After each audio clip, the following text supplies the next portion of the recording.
Welcome back to Recorder on the Wall, where it's summertime and we decided we were hungry, so we're not on the wall anymore. We're in the kitchens! I'm your host, Pete. I'm Drew, and I could burn a salad.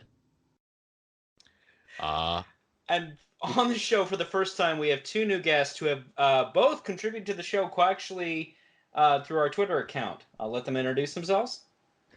Hi, I'm Tim. I interrupt when I'm not supposed to, and I also can burn a salad and set a cereal bowl on fire without any cereal on it. Yeah, and It sounds like actual magic. Wow. And I am a salty rat, and I have plenty of cooking experience, and I can, in fact, catch a salad on fire 3 times as better as you. And it'll come out presentable, you knaves. Both of them, like I said, have contributed to the show. Tim, he drew us our current Twitter icon, which is awesome. So, Thank you. yeah, that came completely out of the blue. You took myself and Aubrey over on Give a Mouse a Dagger, completely by surprise. So that was really awesome of you, man. Oh, thank you. I was really just feeling the need to explore some new podcasts, and I was just like, oh, Red Wall podcasts. And so I immediately started to listen to both of you guys, and then I was like, I kind of want to do some fan art, because I haven't done fan art in a long time, and I need some practice working in Illustrator and stuff, so yeah, I just thought, hey, here you go, and if you happen to have room for guests. Well, we happen to, yeah. And then SaltyRat, you may have heard his voice inadvertently on the show before. He's a Twitch streamer, which we'll go into at the very end here. And would you call yourself a voice-over actor? Yeah, I've done a little bit of that as a hobby. I'd like to get into it a little bit more, so yes. Well, at my asking, he re-recorded our How Terrific Are They? Because the other one is clearly me trying to imitate Monty Python. And it's still funny. So. Yeah. As it should be.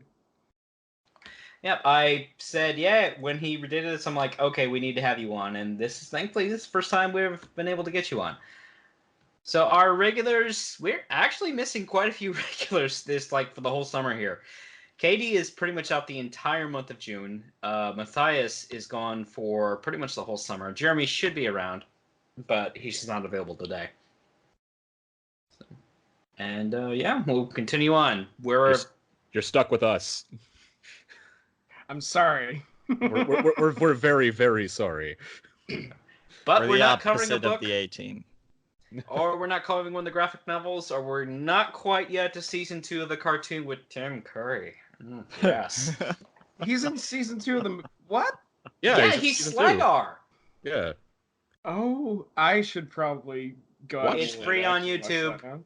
Yeah, watch that. I see. Okay. Well, you said Tim Curry. I'll watch anything that has to do with Tim Curry. I know. Okay, that's great. Yeah, it's free on YouTube, and the graphic novel, for legal reasons, I cannot say where we found it, but it's not hard to find if you do a good Google search. So. Or, you could, buy it legit. Which I totally encourage people to do. You should. Yeah. Support the official release. Yeah, that is technically on our website, and I mean every word of it. Some months ago on the Reddit subreddit, Redwall subreddit, Arulalia, a person was advertising he'd give away the ebooks for free, and I'm like, please don't. Brian spent a long time writing all 22 books, handwritten no less, and then he had a secretary transcribe it. So, yeah, folks, support the official release. Yeah, and you can find them in secondhand shops for like $2. Yeah. Oh, I've been rebuying them all on ebook form off Amazon for this show. Yeah, it's worth it. Yeah. I mean, all my actual paperback copies, with the exception of Salamandastron, went to my younger cousins when they got into the series, and my brother and I had moved on.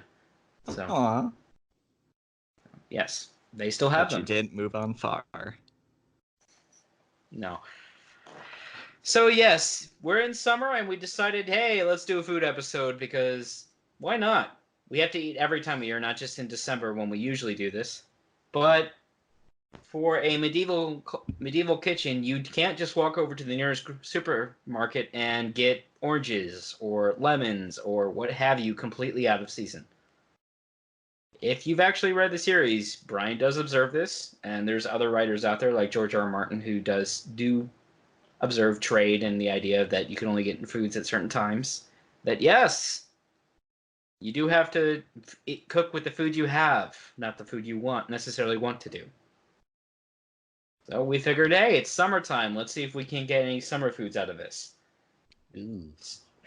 So I made something, and pretty sure Drew did, right? Yep. Good. And our two guests, I know, made things. So Yes. It was not a summer food, but I still wanted to make it because it was medieval themed, so. Before we, though, get to that, since you guys are new on the show, I almost forgot. I have to ask, A, how did you find the series, either growing up or as an adult? And B, what is your favorite book or character that came out of this? Rat, do you want to go first since I went first in the introduction, or? Yeah, sure. Yep. So, back when I was a wee little ratling, or however you want to say it. Yeah, I was elementary school. We had the open library as usual, and I ran into a red covered book called The Legend of Luke from the Redwall series. And pretty much throughout my childhood, I had one of the Redwall series all the way up till I was more into my studies. It's a great book, and my favorite character is Fulgrim from the Legend of Luke book. And if readers can't remember, that is the absolutely, well, outright crazy otter I think Martin's party runs into. Mm-hmm. Yes. It's been a while since we touched that one. So for me, I got started when my mother gave me the first book, Redwall, when I was kind of transitioning from smaller books like the Time Warp Trio and like the time traveling, what is it, the Treehouse or something like that. Just a lot of those serialized kids books and kids series that were just, easy reads. So Redwall was like the first big, large book that I read. And it was one of the most emotional books I'd ever read, too, because most of the books in the past I had ever read were not ones that, characters died or anything like that. So when Methuselah died, I actually, got hit by the bag by Chicken Hound, I actually screamed out loud, "No!" And actually scared my mother while she was driving, causing her to swerve slightly off the road. But she later said, I appreciate that you got really into that series, but next time, why don't you just kind of calm down a little bit while you read? So yeah, that was like my first introduction to the series when I was like maybe 12 or something like that, maybe 10. Then what happened was when I was watching this is just kind of continuing on. I'll just try to be brief, but with the PBS series or whatever, it's like where basically, it was on PBS, the Redwall TV series, and I was watching it every single morning. It came out like at 6:30 in the morning every Saturday. So I'd wake up really early to go watch the cartoon. And then one Saturday I woke up, and then in that time slot was Sagwa the cat. And I go, what happened to Redwall? And I got really angry because I know that like there were at least 2 other seasons or something. So I have forever now a vendetta against Sagwa the PBS cat because she took away my time block for Redwall series. But my favorite character I'd have to say, would honestly be Krega. And then also my favorite book would probably be Marl Fox, just because I just really liked Marl Fox. So fair enough.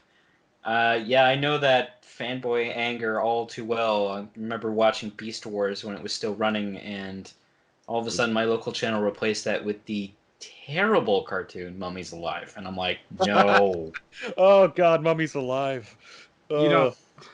You don't know what real anger is until you sit down, you wake up every morning at 6 a.m. to watch the Super Mario Super Show, and then one day you wake up to find the Mortal Kombat animated series on. There's a cartoon? Yeah, there was a cartoon. It's combat time. And it wasn't. Okay, I'm gonna have to add that to the list for my other podcast. It wasn't terrible, but it was certainly like it was. Hey, here's Mortal Kombat, this super violent video game. Let's try to make it as G.I. Joe as possible. In the same way Rambo got a cartoon. Mm. Yeah, that was a thing. That's exciting. That's exciting to think about. All right. And I mean, I'm intensely not ready to think about that cartoon again. Thanks for hitting me hard.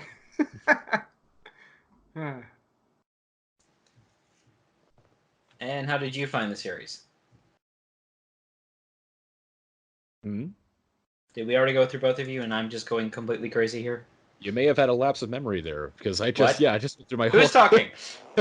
Yeah, we'll edit this out. Okay.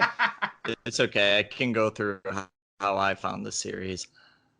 Why not? I can revive it to mine too. I don't remember how I found the series. That was better than I could have imagined, dude. There was a book fair at my Catholic grade school, as there usually was every so often, and I saw Martin the Warrior, the book, and, well, the character on the cover, and I'm like, hey, Mom, I want that. She's like, oh, that looks educational and not all the way violent and won't have me buy 20, how many odd books later? Yeah, and I fell in love with the series. But I have no idea what they were talking about when it came to Red All Happy when I was reading that thing. So. That won't have repercussions later down the line, I'm sure. Yeah, I remember reading through it, and I'm like, oh, Rose died. Oh, that's sad. But I didn't realize how big of a thing that was. Oh, no. Wait. Rose is dead? Yes! Rose is dead. You gotta start adding like a counter of like how many times that joke repeats. Which is why I was trying to squelch it before it became a thing. It is honestly just an impulse every time I mention 3-second silence, and then just somebody somewhere in the world at that point just whispers, Rose died? Let's get to the food, shall we?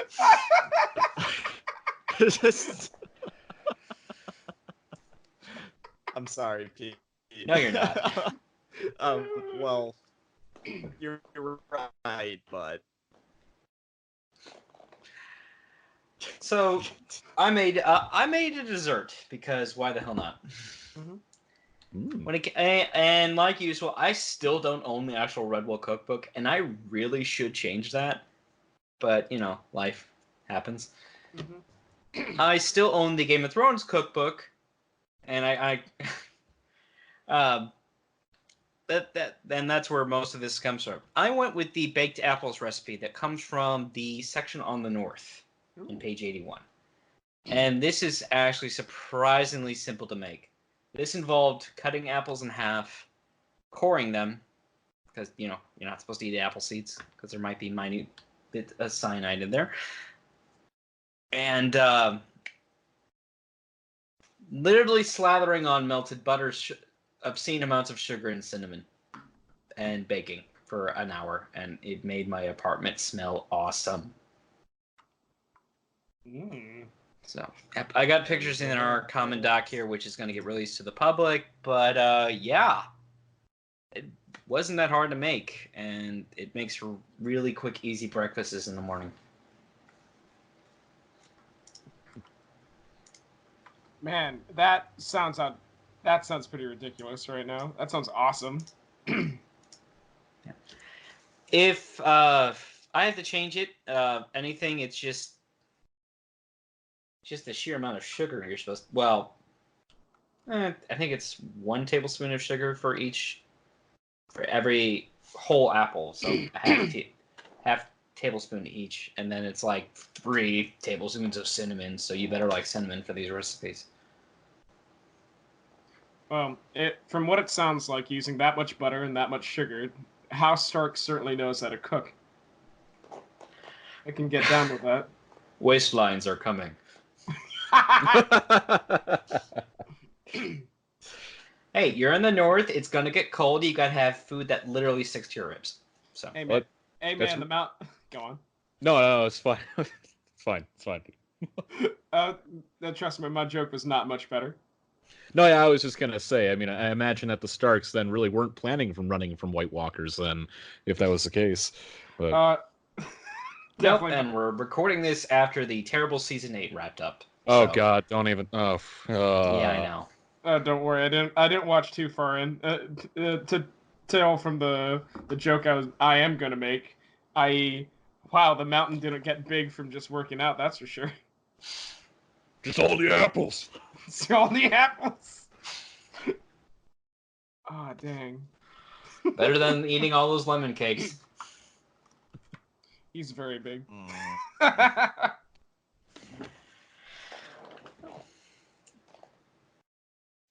So who's next? I can go. Sure, go for it. So I made a medieval buttered beer. I didn't know that this was actually like an actual medieval recipe, but it's kind of similar to a recipe that's called, to a drink rather, that's called coddle, which is a warm wine or beer that contains eggs, sugar, and spices. Coddle is like kind of a thick, sweet drink, and it was primarily given to young mothers or just mothers while they were breastfeeding, so something very sweet, so they didn't have to worry. But basically, because everything's alcoholic, and it's actually a lot better than giving direct water back then to any of your subjects. So they would drink that, and also for sustaining invalids.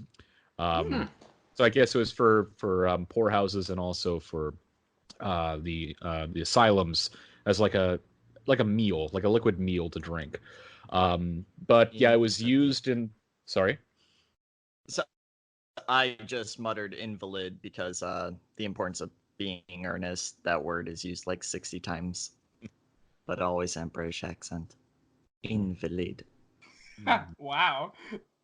In the British accent. I apologize. Continue. No, it's fine. So basically, it's just kind of it's used in the Harry Potter universe. I didn't get this recipe from an official Harry Potter book, but I got it from 3 sources technically. So from medievalcookery.com and oakden.co.uk. So hey, that must be somewhat authentic. So it calls for 3 bottles, or rather 1,500 milliliters of good quality British ale, which basically can be really anything, any kind of beer, just no lagers or anything like that. Nothing too sweet, because you're going to be adding a lot of sugar to this. So it calls for a quarter teaspoon of ground ginger, a half teaspoon of ground cloves, half teaspoon of ground nutmeg, 200 grams of Demara natural brown sugar. Otherwise, you can just use just regular brown sugar. I used about a cup of brown sugar, 5 egg yolks, yolks only, and then 100 grams of unsalted butter diced. So pretty much just like a half a stick of butter. It requires you kind of keeping a close eye on it, because you can burn off the alcohol if you cook it for too long. But then again, that's also why they used it for young mothers and stuff like that, is that you could burn off the alcohol and still give them something decent to drink. Yeah. Otherwise, it's going to end up in the breast milk, and that might be bad for the kid. Or a good party, I guess, for them. I don't know. It was the Middle Ages. Everyone needed to just forget everything. So. Yeah. By the way, I am loving that glass you have a picture of here. Oh yeah, that's my big old glass from the Renfest. I go there every single year, and I get like a new one every single year. We have a local one here too, and they're a lot of fun. Yeah. Mine's like, I don't know. I'm kind of okay. I won't go down a full tangent, but basically, we're worried that our Renfest might close down forever at any point, and it's kind of scaring us. Yeah. Anyway, so preparing this drink does require you to keep a close eye on the saucepan, because basically you're supposed to simmer or bring the beer to a boil, and then immediately bring it down to a simmer, and then just kind of keep stirring that with a whisk. And then gradually you put in, all the spices, and then you whisk together the sugar and the egg yolks in a separate bowl until it's about the consistency and color of about like a yellow custard a little bit. And you put that into the beer while it's simmering, and then you stir that for a short amount of time. Then after 5 minutes of that, then you put in the half stick of butter, and then you wait till that fully melts into the beer, and then you can serve it within 10 minutes.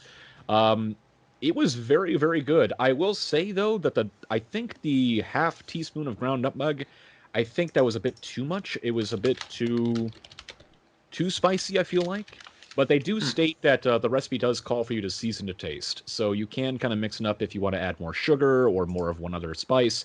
But it's also a bitter drink. So it kind of starts off bitter at first as you're drinking it. But as you continue to drink it, and also as the alcohol takes effect, gradually you start to realize this is actually a really, really good drink.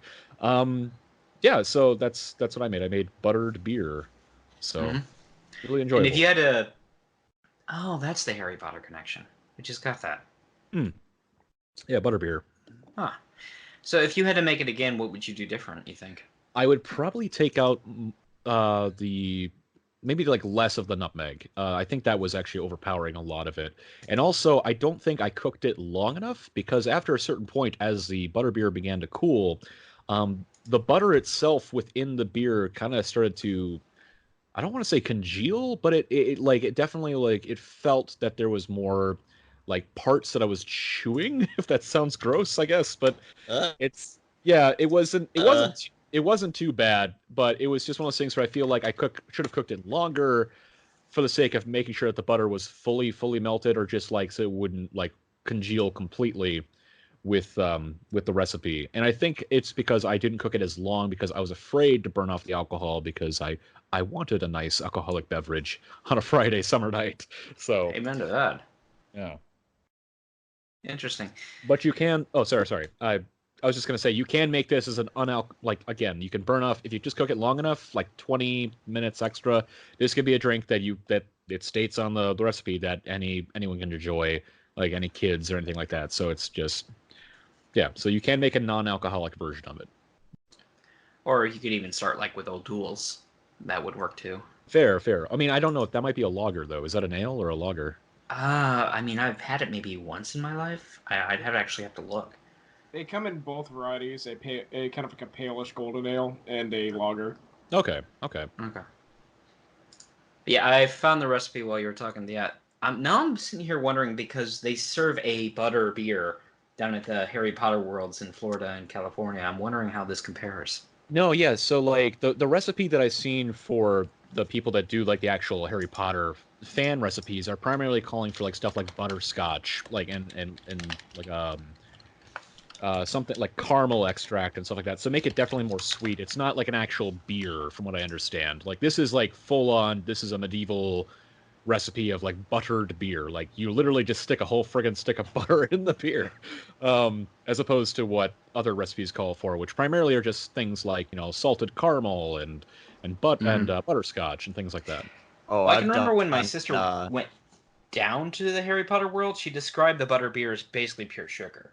Yeah, that they were serving. This was not pure. This definitely had a spice to it. Like it was still sweet, the one I had, but it was it's definitely more of a spicy, somewhat sweet drink. So when I was in college, I was on the Quidditch team, and so we had a lot of Harry Potter themed parties. So we definitely at one point tried to make butterbeer, and it was exactly like you said. The Harry Potter variety is butterscotch, sugar, caramel extract, and it was probably the worst thing that I've ever actually put in my mouth. I don't know, Jeremy. I'd much rather your. Jeremy tells the story of when he and this was like early high school for him and his friend, and they tried to make their own hot root soup that came out very wrong. Oh my gosh, that's a fantastic story. Poor Jeremy. I can remember my own early days of the internet back when Redwall was a bigger thing out there, that finding a recipe for strawberry cordial, and real cordial was technically alcoholic. Yeah. And this was basically a strawberry smoothie, and I'm sitting here thinking like, this can't be right. I'm not getting buzzed from this at all. I wasn't even what I was thinking about. Worst. I was oh, go on. Go ahead, Drew.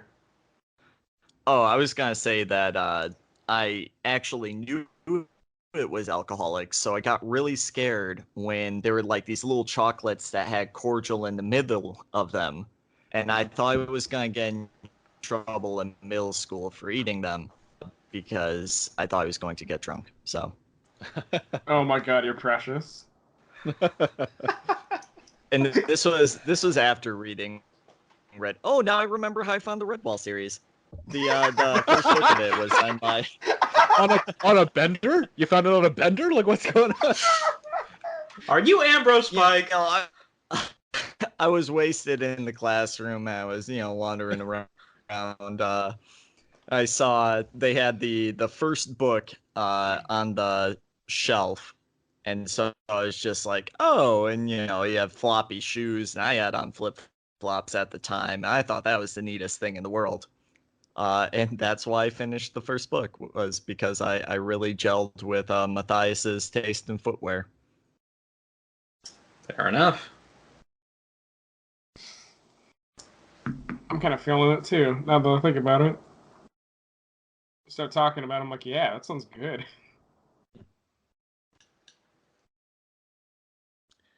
Yeah, because I've had experience making mulled wine before. So As I've have done. I.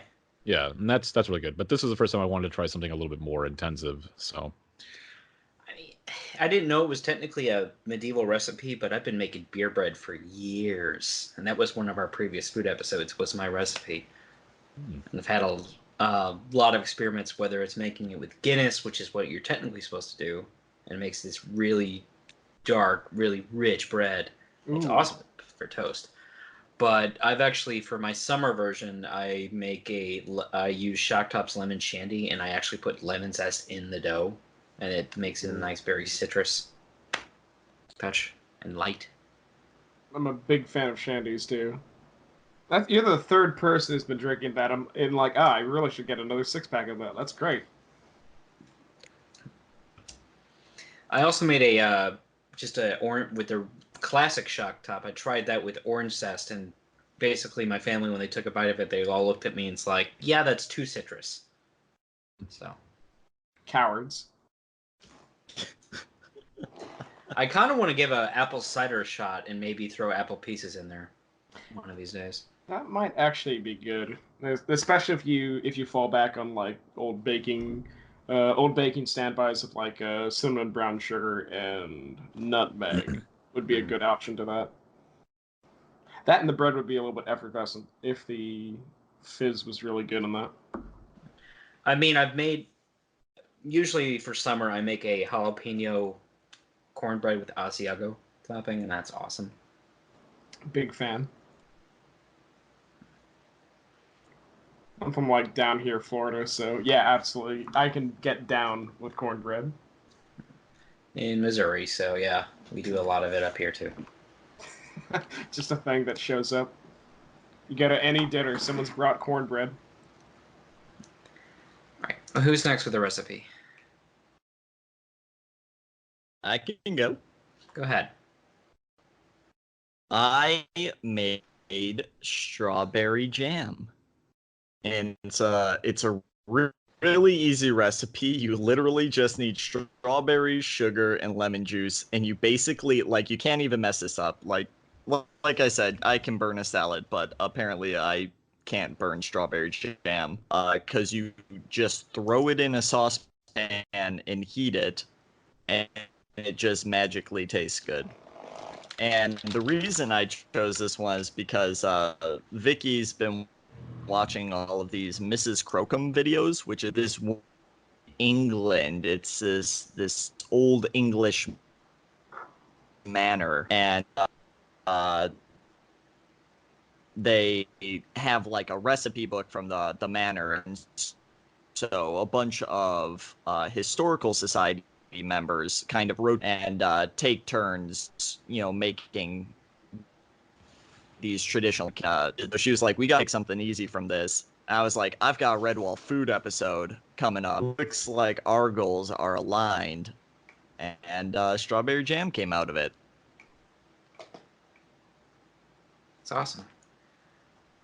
It was Did pretty you- good. Say, did you follow a strict recipe, or did you just kind of, or did you modify one, or did you go whip it up ad hoc?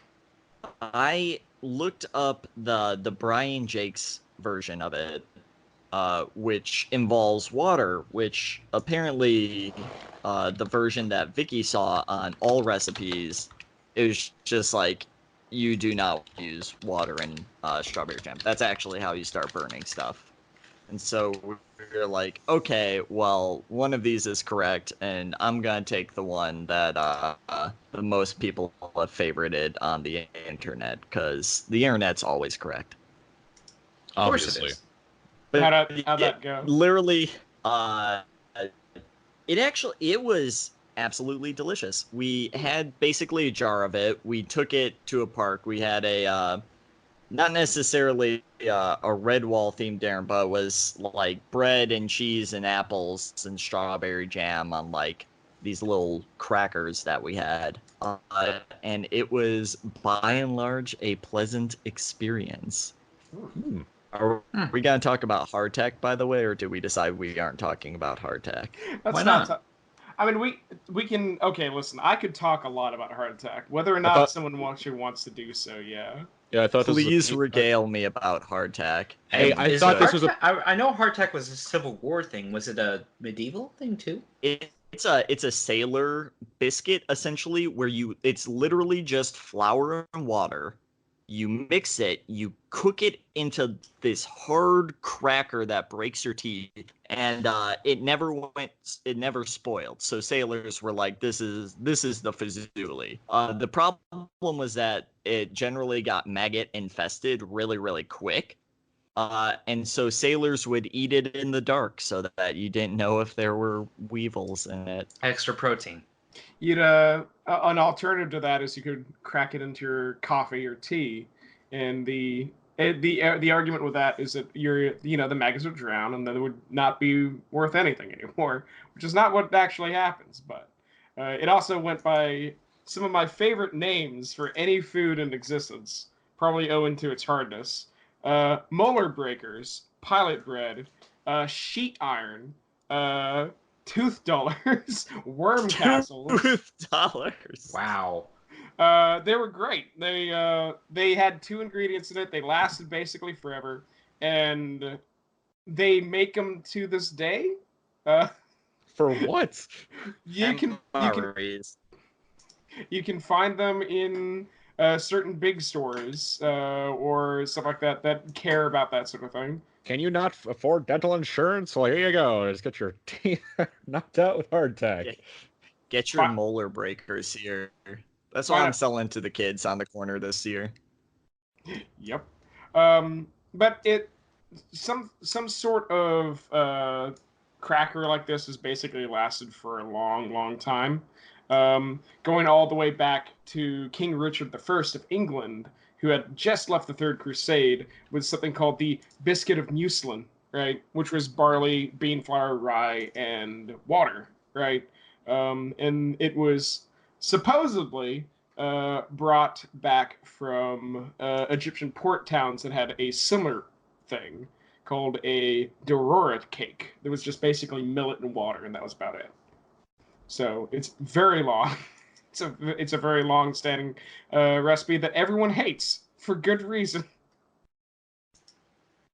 I learned that yesterday. Every time coriander was referenced in Redwall, coriander is cilantro, and I didn't know that. Yeah, it is. Yep, it's one of the oldest herbs in existence. Because you can buy coriander seed as a separate herb. Mm-hmm. Huh. Same plant. Gotcha.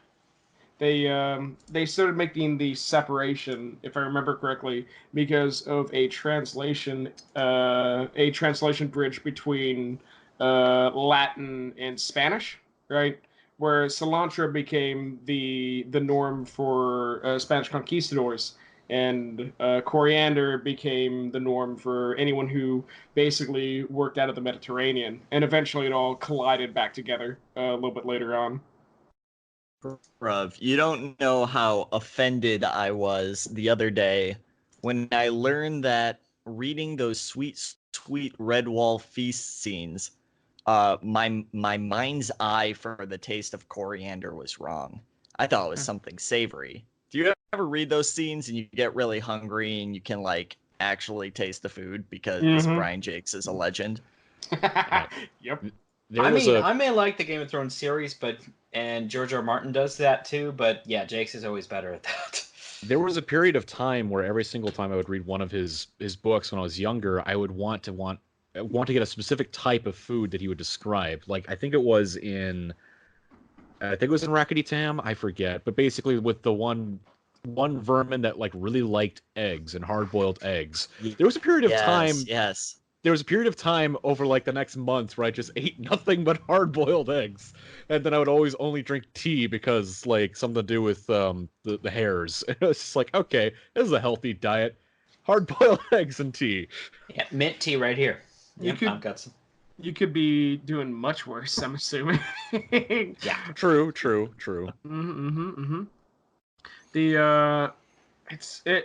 I feel like Brian Jacques. I'm pronouncing that right, Jacques. Jakes.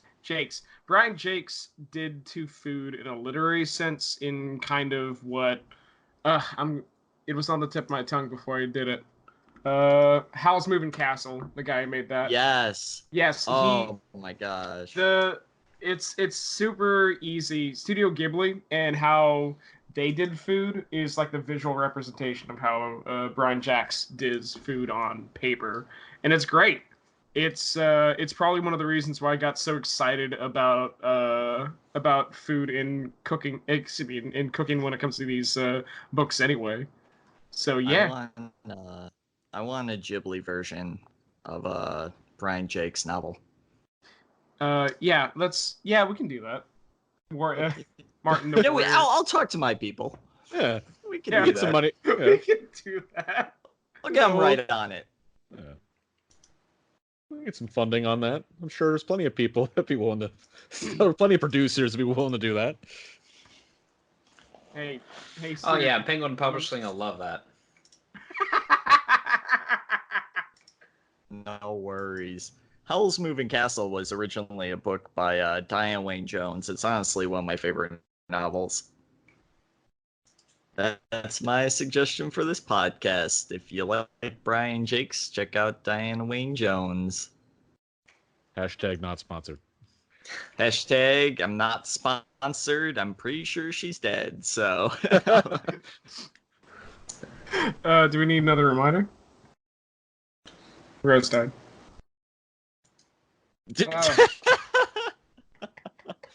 Rose is dead! Yes, thank you. In the arms of... I mean, how is that still a joke when our Mr. Squirrel one ran into the ground? So, don't worry about it. I've been actually working on some weird designs. Mm-hmm. Oh no, I was saying I've actually been working on some weird designs of some of the jokes you guys have been making. Like I did Vermin HR. I did see that, yeah. And like I haven't finished the vector art for that, but I did Vermin HR. I did do Salamander Strain. Yes. And then I'm gonna work towards like Mr. Squirrel with like Mr. Squirrel brand smokes or something. I don't know. So I almost, if I ever pick up my art pen again, and I might, I think I would rather do like a Where's Waldo parody, and put Mr. Squirrel in that. Yeah, I'll take it. That sounds good. Oh, poor guy. Doesn't even get a first name, and he's gone by Metameo. His name's Reggie. Reggie? Reggie Waldo? Yeah, that's what I was just thinking of right now. His name's Reggie. That doesn't even show up in the cartoon either. He's important. No, he's not. I mean, I'll admit it. So, are we talking about Waldo or? I don't know anymore. No.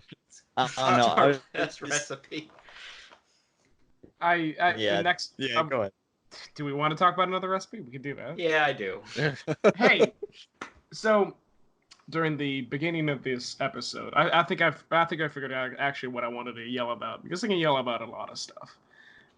Actually, quick segue, right? Before I forget it, before it drifts off in the ether, not the Easter. So earlier you were talking about coddle. It was one of the drinks you had made, right? Yeah, similar to coddle, not actually coddle apparently, because coddle is like a separate recipe I looked up.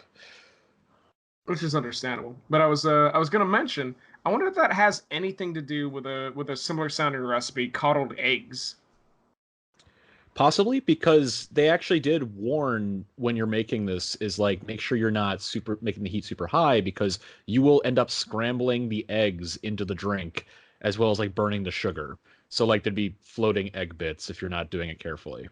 If like what is coddled eggs actually like? So have you ever had a poached egg, right? Okay. That is a form of coddled eggs. It's like poached eggs are like one of the slices of the coddled egg pie, if that makes any sense.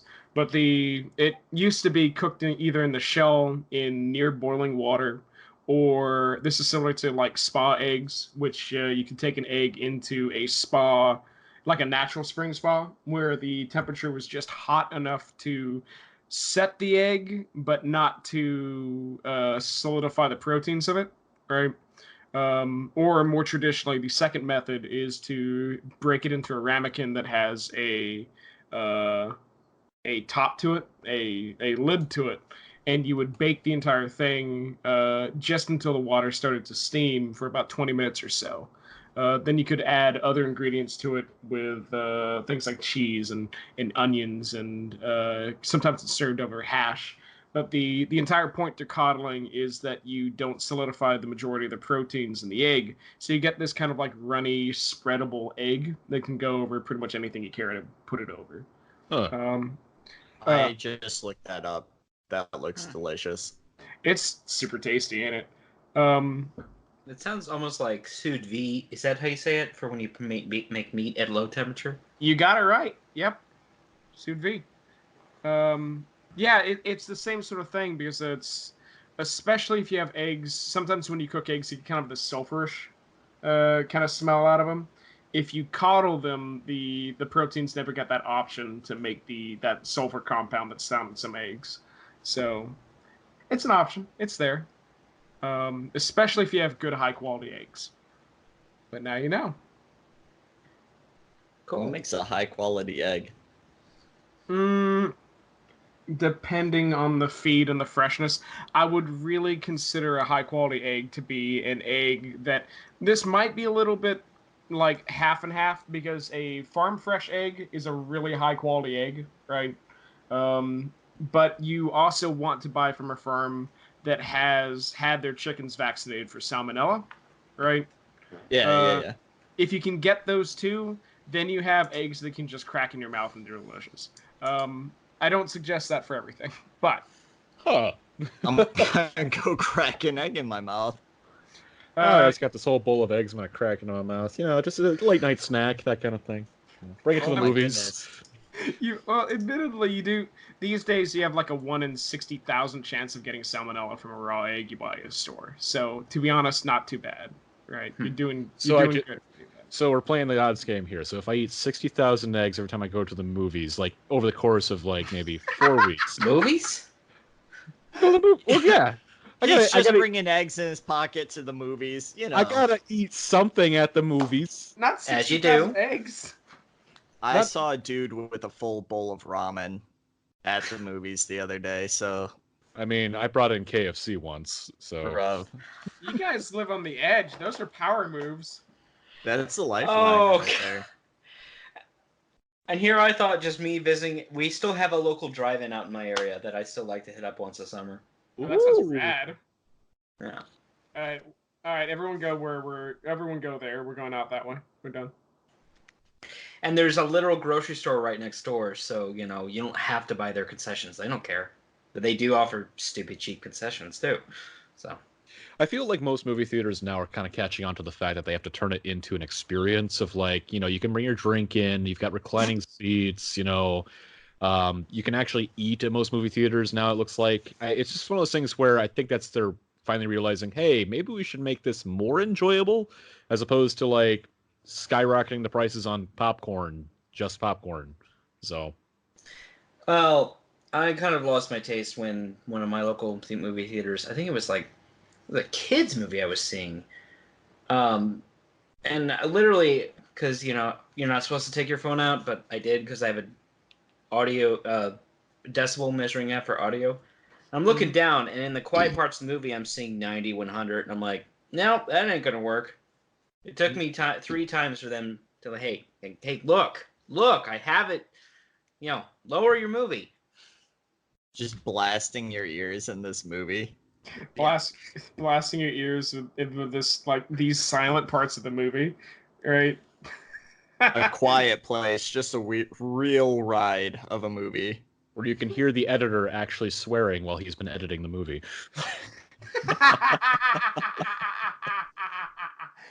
Oh boy, that's an exciting concept. That's what I hear about Godzilla all the time, is when I'm like, oh, how's Godzilla? The first thing people say is, oh, it was good. And then the second thing is, it was really loud. How can it not be? It's Godzilla. I don't want him to roar and not hear it or feel it in my seat.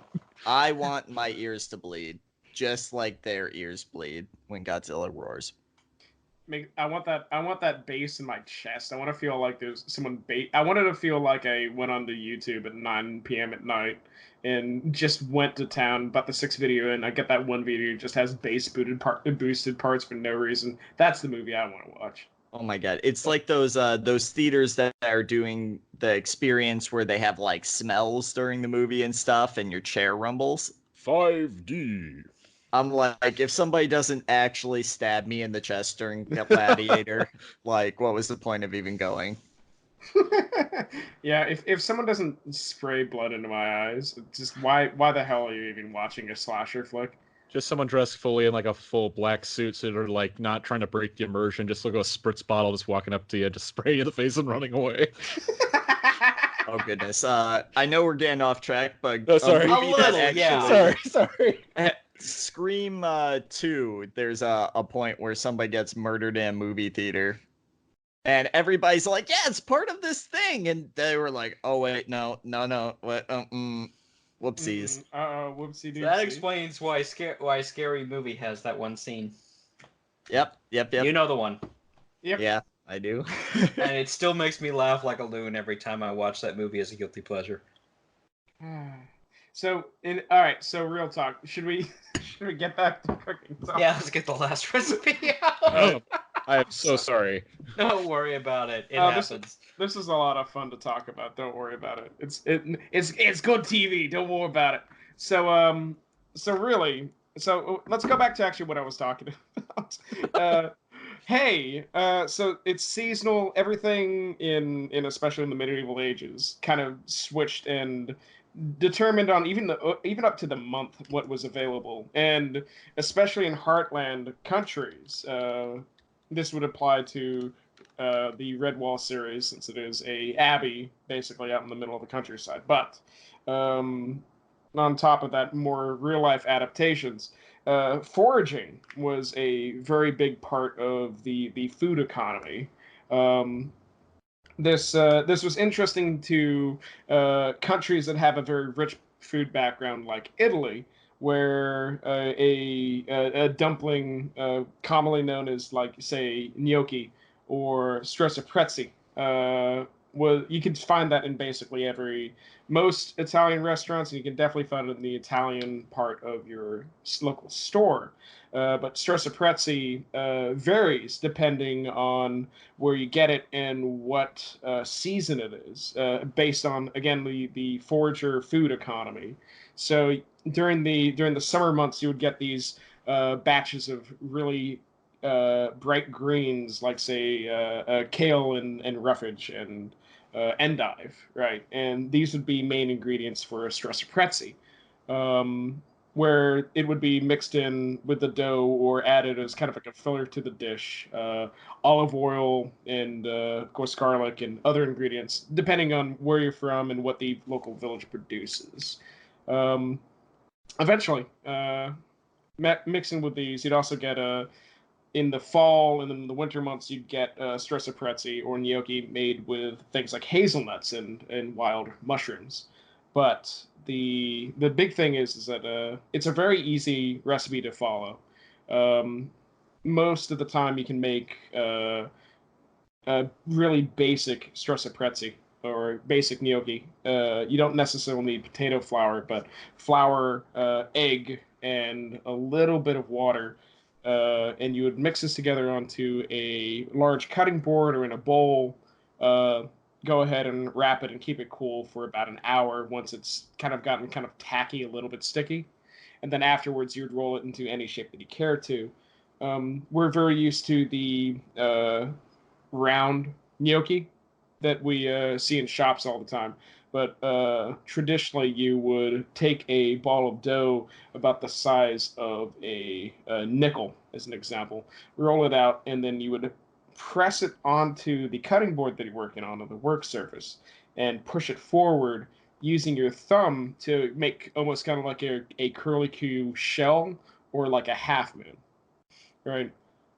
Then from there, it's just simmering the gnocchi until it rises, adding a little bit of olive oil and olive oil, salt, and whatever is your filler, the kale, the hazelnuts, whatever it happens to be, sauteing them for a little bit, and then mixing the entire thing, adding cheese and olive oil to taste. The entire thing, if you don't want to spend 300 hours on it, just buy pasta. It's fine. No one's going to say anything bad to you.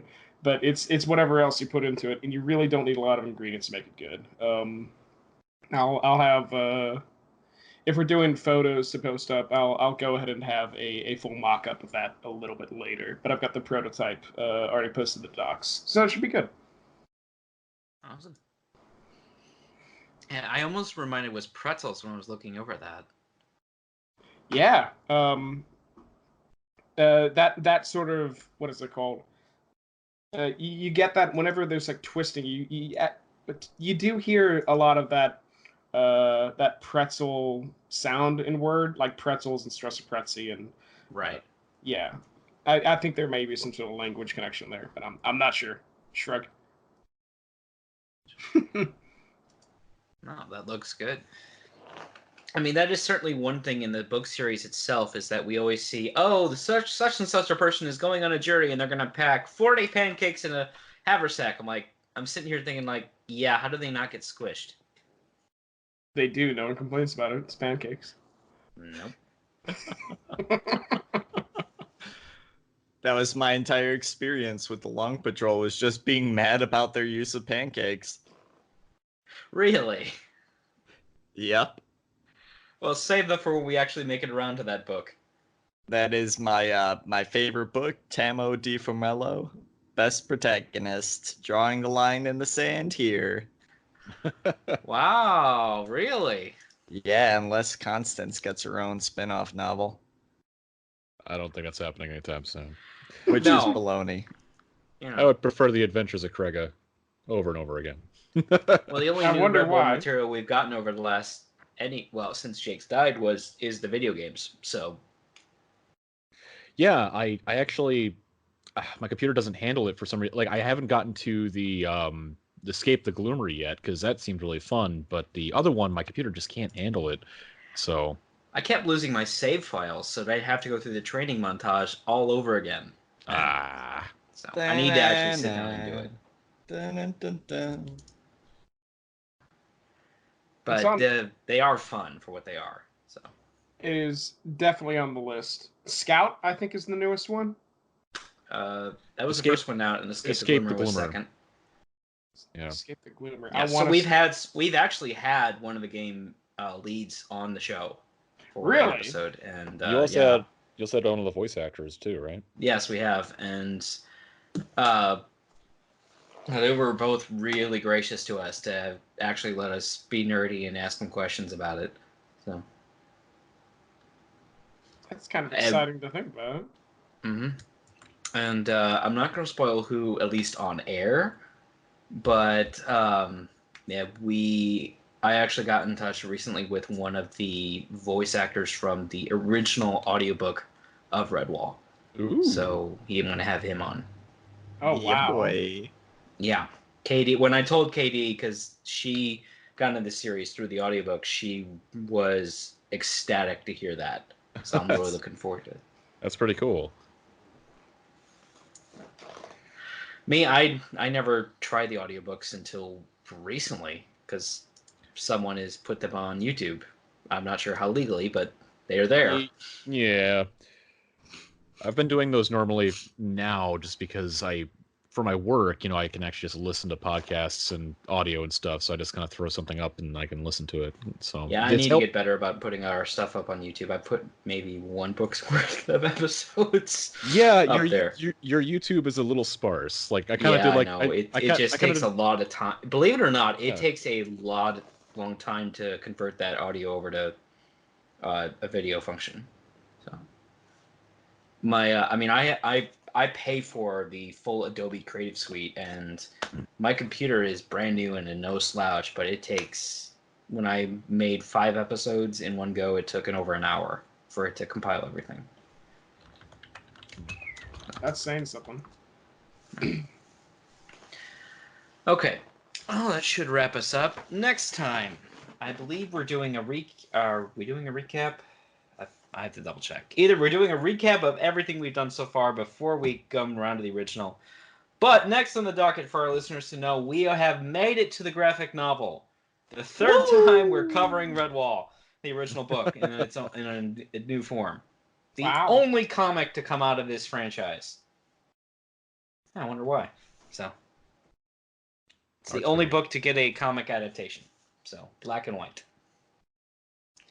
And then after that, we're going season 2 for the cartoon with, as I mentioned, Tim Curry as Slagar for Matameo, because we've already read the book. But after that, we're actually venturing into new ground with sometime before the end of the year, Pearls of Lutra. Or is it Lutra? I don't know. I always thought it was Lutra, but I say Lutra. Yeah. Usually Katie's here to correct me. Well, in the audiobook, they're actually pronounced it this way. So yeah, I've had some really bad pronunciations on this show.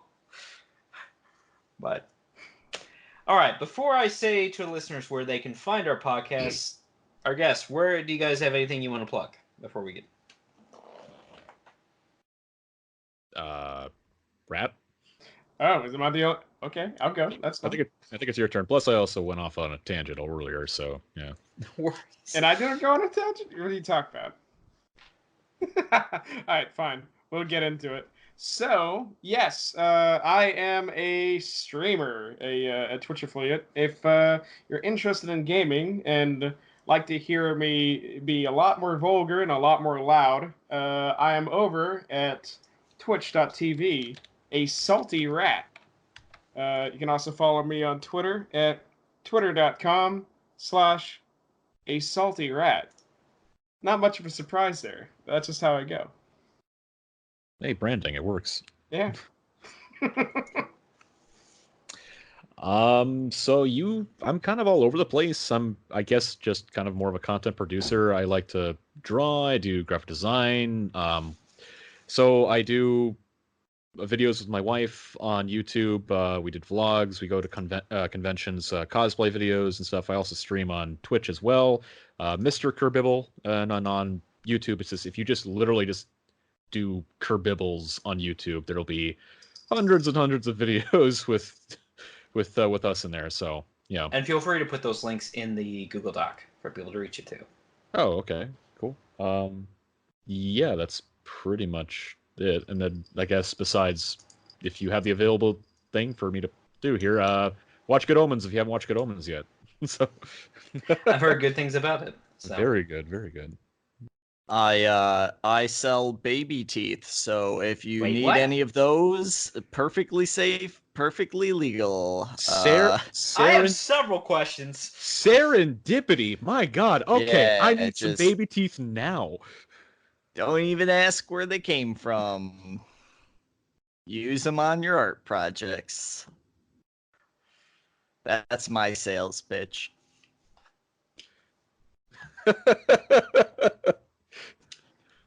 I'm waiting for Pete to come to my house and actually murder me one of these days. No. You would be second. Because if I ever actually reach that breaking point, and of course I never will, Jeremy would be first for how many puns he makes on our other show. I like how you have to clarify. Of course, I never would kill you, but if I did. Hey, I work education. I have to measure what I say, even in my private hobbies, very carefully. Yo, I believe it. Yep. By the way, listeners, you can find us at recorderonthewall.com. We have our main Twitter account at ROTWpod. Our main contact email is that same rotwpod@gmail.com. We tend to do our most fan interaction with the Redwall subreddit, Argulalia, as well as the official Redwall forum, sponsored no less by Penguin Publishing.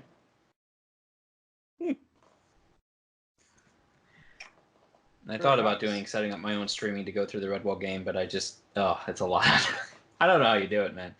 That's a lot to coordinate. It's an exciting concept. For streaming? Yeah. It's pretty. I mean, I found it pretty easy to kind of set up, but I know there might be specifications with your computer, so I don't know. Yeah. I mean, like I said, mine's no slouch. It's a 6-core with 16 gigs of RAM and solid state and all that other fun stuff when I built it. You should be able to handle a stream. Yeah, I would think that you'd be fine. I mean, for the what most, direction am I going? as long as you got like a direct connection. There he have, goes.